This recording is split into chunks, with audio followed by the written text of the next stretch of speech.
नमस्कार, आप देख रहे हैं दूरदर्शन समाचार। मैं हूं शुभ्रा भट्टाचार्य। अब समाचार विस्तार से।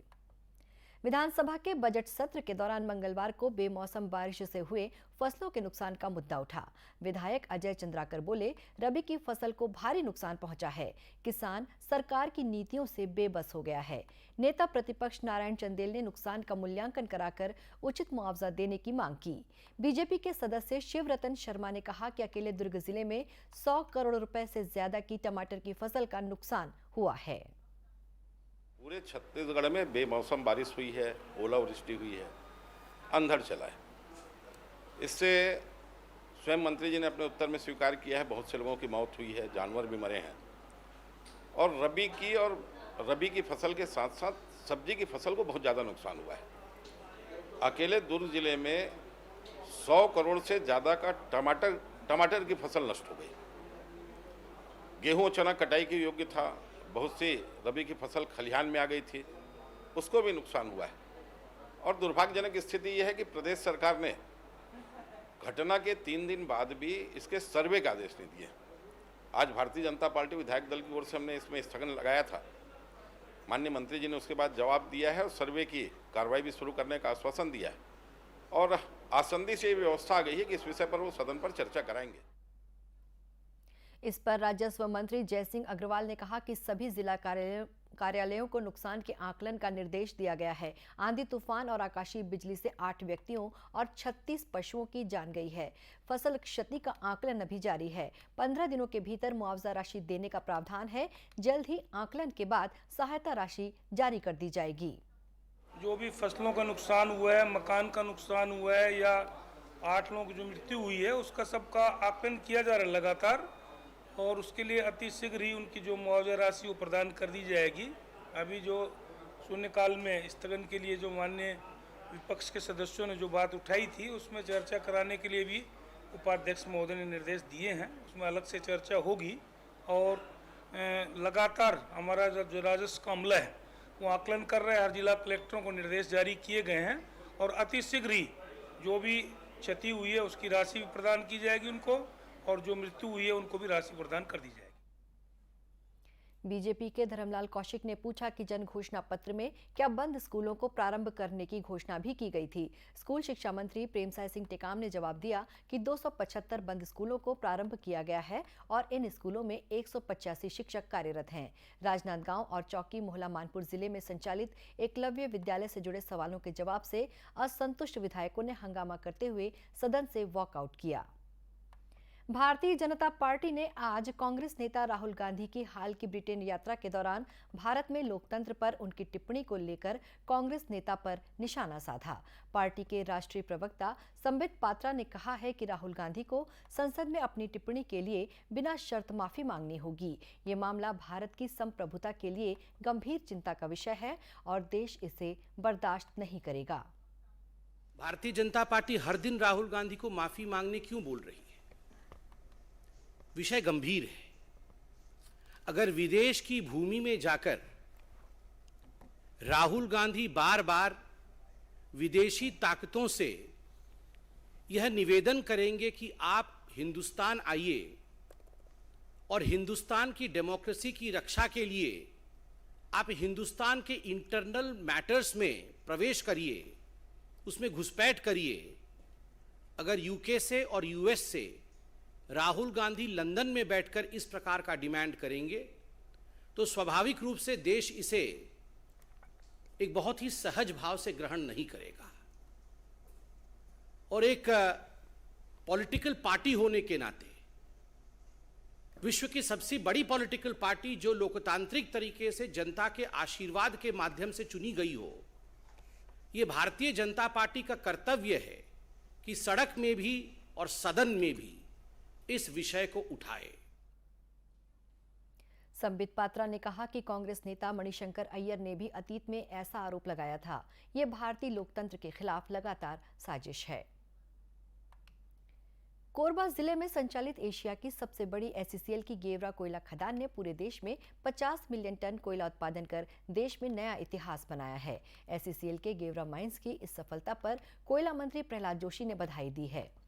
एसईसीएल के सीएमडी डॉक्टर प्रेम सागर मिश्रा ने बताया कि मौजूदा वित्तीय वर्ष में 52 मिलियन टन कोयला उत्पादन का लक्ष्य मिला है और हमने 20 मार्च को खदान से 50 मिलियन टन कोयला उत्पादन पूरा कर लिया। अब बचे 12 दिनों में खदान को 2 मिलियन टन कोयला का उत्पादन करना है, जो कि पूरे एसईसीएल के साथ ही कोल इंडिया के लिए गर्व का विषय है।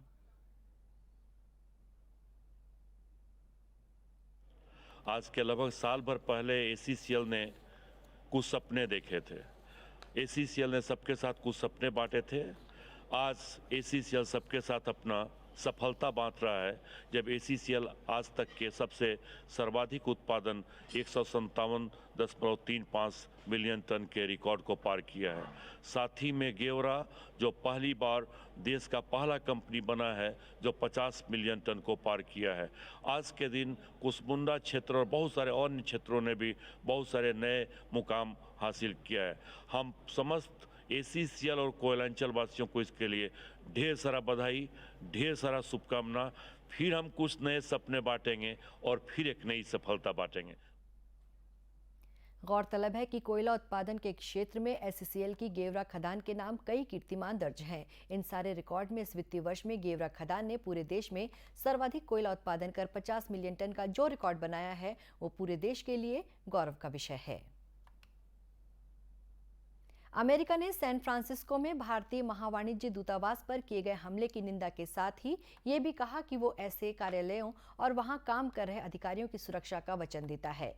अमेरिका सुरक्षा परिषद के प्रवक्ता जॉन किर्बी ने इस घटना की निंदा की है। उन्होंने कहा कि विदेश विभाग की राजनयिक सुरक्षा सेवा के स्थानीय अधिकारियों से मिलकर मामले की समुचित जांच करवा रहा है और विभाग महावाणिज्य दूतावास में हुए नुकसान को ठीक करने का काम करेगा।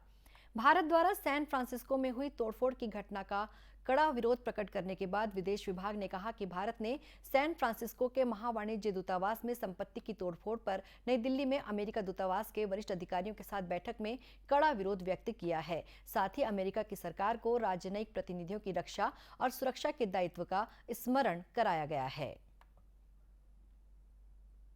पतझड़ के शुरू होते ही जंगलों में आगजनी की घटनाएं शुरू हो जाती हैं। इसके संरक्षण के लिए जहां सरकार अपने स्तर पर कार्य करती है, वहीं बालोद जिले के युवा भी वनों के संरक्षण में अपना महत्वपूर्ण योगदान दे रहे हैं।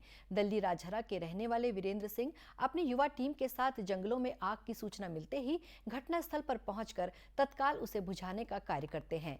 साथ ही लोगों को भी इसके संरक्षण के प्रति जागरूक करते हैं। वन नहीं रहेंगे तो मानव जीवन जीना दुर्भर हो जाएगा। वर्तमान समय में हमारे छत्तीसगढ़ के कई जिलों में जहां वन आच्छादित हैं, हमारा बालोद जिला मान लीजिए पूरा वन से घिरा हुआ है, वन्य प्राणी हैं। लोग मानव अपने निस्वार्थ भाव नहीं सोचते, वो अपने लिए फ़ायदा सोच रहे हैं आजकल, तो आग लगा देते हैं। मानवीय कारण ही मेन कारण है, चाहे महुआ बीनने के लेकर हो, चाहे पिकनिक स्पॉट को लेकर हो। हम लोगों को अवेयरनेस कर रहे हैं कि जाकर लोगों से निवेदन कर रहे हैं कि आग मत लगाइए। वनों का संरक्षण इसलिए ज़रूरी है सर, क्योंकि अगर जैसा हम शुरू से पढ़ते सुनते आए हैं, वन है तो हम हैं। वन अगर हमारे आसपास का वातावरण अच्छा, स्वस्थ और कुशल रहेगा तो हमारा भी स्वास्थ्य अच्छा रहेगा। इसी सोच को लेके सर हम अपने युवा साथियों को मतलब प्रेरित करते रहते हैं, आसपास के गांव में जाके, स्कूलों में जाके नुक्कड़ नाटक के माध्यम से, कि आप वनों को संरक्षित करें, ज़्यादा से ज़्यादा वृक्षारोपण करें और वनों के प्रति मतलब जैसा भाव है वो और अच्छा करें। बालोद के डीएफओ आयुष जैन ने बताया कि मानवीय भूल तथा अन्य कारणों से लगने वाली आग से जंगलों को बचाने के लिए वन विभाग भी प्रयासरत है। वो भी वनों के संरक्षण हेतु कला जत्थे की मदद ले रहा है। सुरक्षा के लिए हमारा यहाँ पे पूरा एडमिनिस्ट्रेटिव सेटअप है, जिसमें DFO, SDO, ranger, range assistant और बीट गार्ड स्तर तक सभी अधिकारी कर्मचारी कार्यरत हैं और अलग अलग स्थानों पर चौकीदार वगैरह भी हैं, अलग अलग कार्य अनुसार चौकीदार हैं। फायर सीज़न में अग्नि सुरक्षा से संबंधित सभी बीट के अंदर भी चौकीदार दिए जाते हैं, ताकि आग जलाई की घटना जैसे ही प्रकाश में आए उसको तुरंत बुझाया जा सके। आग जलाई की घटना के संबंध में हमारे पास एसएमएट अलर्ट सिस्टम है, जो देहरादून एफएसआई के माध्यम से हमें सीधा मैसेज आ जाता है। सैटेलाइट में जैसे ही रिपोर्ट रहती है आग जलाई की घटना हुई है, उसको तत्काल स्टाफ को सूचित किया जाता है और वहाँ तुरंत जाकर के आग बुझाया जाता है। गौरतलब है कि पर्यावरण प्रेमी वीरेंद्र सिंह पिछले कई वर्षों से जल संरक्षण की दिशा में भी लगातार कार्य कर रहे हैं और उनके इस योगदान को देखते हुए केंद्र सरकार ने उन्हें जल प्रहरी तथा वाटर हीरो के पुरस्कार से नवाजा है। प्रधानमंत्री नरेंद्र मोदी हर महीने के आखिरी रविवार को मन की बात कार्यक्रम के जरिए जनता से सीधे जुड़ते हैं। मन की बात कार्यक्रम की 100वीं कड़ी का प्रसारण 23 अप्रैल को होने जा रहा है। डीडी न्यूज के साथ ही रेडियो पर प्रधानमंत्री जनता से अपनी बात साझा करते हैं। 25 अक्टूबर 2015 को प्रसारित मन की बात कार्यक्रम में केंद्र सरकार के ग्रुप डी, ग्रुप सी और ग्रुप बी के नॉन गैजेटेड पदों में अब भर्ती के लिए साक्षात्कार नहीं होगा। हम आपको दिखा रहे हैं कार्यक्रम के कुछ चुनिंदा अंश।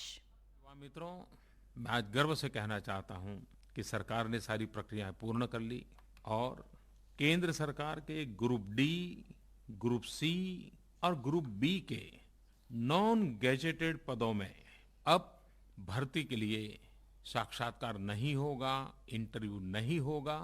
1 जनवरी 2016 ये लागू हो जाएगा। अभी जहां प्रक्रिया चल रही है उसमें कोई रुकावट हम नहीं करेंगे, लेकिन 1 जनवरी 2016 से ये लागू हो जाएगा। तो सभी युवा मित्रों को मेरी शुभकामनाएं हैं। छत्तीसगढ़ आयुष विभाग ने राजनांदगांव जिले के लोहाना महाजनबाड़ी में 1 दिवसीय निःशुल्क आयुष चिकित्सा शिविर लगाया, जिसमें आयुर्वेद, यूनानी एवं होम्योपैथी पद्धति से मरीजों की जांच और उपचार कर निःशुल्क दवा का वितरण किया गया। शिविर में लोगों को आयुष पद्धति की दिनचर्या, ऋतुचर्या और मौसमी बीमारियों के बारे में जागरूक किया गया। शिविर में रायपुर आयुर्वेद अस्पताल के विषय विशेषज्ञों ने पहुंचकर अपनी सेवाएं दी हैं। सर्दी, खांसी, खून की कमी, शरीर व हाथ पैरों में दर्द, चर्म रोग, वात रोग, हृदय रोग, मधुमेह रोग का जांच एवं उपचार किया गया है। शासकीय आयुर्वेद अस्पताल रायपुर की विषय विशेषज्ञ और शिविर प्रभारी डॉक्टर हर्षा बरिहा ने बताया कि लोगों की धारणा है कि होम्योपैथी पद्धति से इलाज धीरे धीरे होता है, पर ऐसा नहीं है। उन्होंने बताया कि शिविर में स्किन से लेकर डायबिटीज के मरीजों की जाँच कर निःशुल्क दवा दी गई।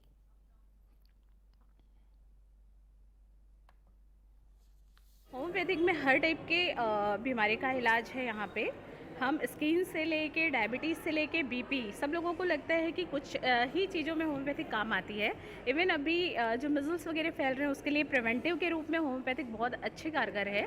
प्रिवेंटिव अभी सन स्ट्रोक के लिए भी हमारे पास बहुत अच्छी अच्छी दवाइयाँ हैं जो प्रिवेंशन के रूप में काम करती है, या सन स्ट्रोक के कारण जो वीकनेस आ रही है बॉडी में उसके लिए भी अच्छा काम है। लोगों को लगता है कि होम्योपैथिक बहुत ही स्लो काम करती है, पर ऐसा नहीं है। वो एज अ डॉक्टर हम लोगों को पता चलता है कि क्रॉनिक केसेस जो हमारे पास आते हैं, जो पहले एलोपैथिक से होते हुए हमारे पास आते हैं, उसमें जो ट्रीटमेंट होती है हम उसको अकॉर्डिंगली ट्रीट करते हैं, जिसके कारण उसके प्रोसीजर हमारे स्लो हो जाते हैं। अदरवाइज क्विक एक्शन होता है, नहीं तो फीवर के लिए कोई हमारे पास से दवाई ही ना ले। शिविर में घर के बगीचे में मिलने वाली औषधि पौधों व भाजी से घरेलू उपचार के बारे में बताया गया। साथ ही रागी, कोदो, कुटकी का अपने सामान्य जीवन में अधिक से अधिक उपयोग करने की सलाह भी दी गई। बेमेतरा के बाजार और सड़कों पर फैले अतिक्रमण और जाम की समस्या से निजात के लिए एसडीएम सुरुचि सिंह अपनी पूरी टीम और पुलिस प्रशासन के साथ, जिसमें महिला जत्था भी शामिल था, उन्हें लेकर अतिक्रमण हटाने पहुंची। एसडीएम और सीएमओ ने नगर की सड़कों व फुटपाथ से अतिक्रमण हटवाया। इस दौरान अतिक्रमण करने वालों को भविष्य में दोबारा ऐसा करने पर चेतावनी भी दी गई। एसडीएम ने कहा कि अतिक्रमण हटाओ अभियान लगातार जारी रहेगा। उन्होंने कहा कि सार्वजनिक स्थानों पर अतिक्रमण नहीं होने दिया जाएगा। सड़कों में किसी भी तरह से कोई सामान नहीं रखने दिया जाएगा। में और सदर बाजार में आए हैं अतिक्रमण हटाने, मार्केट के वाला अतिक्रमण हटाने। इनको मुनादी भी की गई थी, इनको नोटिस भी दिया गया था और बैठक भी रखी गई थी। उसके बावजूद बहुत सारे लोगों ने बहुत सारा सामान के साथ और सीढ़ियों के साथ अतिक्रमण किया हुआ है। इस वजह से हम सारे लोग महिला कमांडो की टीम के साथ, नगर पालिका की टीम के साथ और रेवेन्यू टीम के साथ हम सारे लोग और पुलिस की टीम के साथ हम सारे लोग अतिक्रमण हटा रहे हैं। मेरे साथ सारे महिला कमांडो लोग हैं और ये मैं बोलना चाहूँगी, मैं भी एक महिला कमांडो इनकी तरह, सो हम सारा अतिक्रमण आज हटा रहे हैं। गौरतलब है कि शासन के निर्देश पर कई जिलों में अतिक्रमण हटाने का अभियान चलाया जा रहा है। इसके लिए अतिक्रमण करने वालों को पहले चेतावनी भी दी जाती है। और इसी के साथ ये समाचार बुलेटिन समाप्त हुआ। नमस्कार।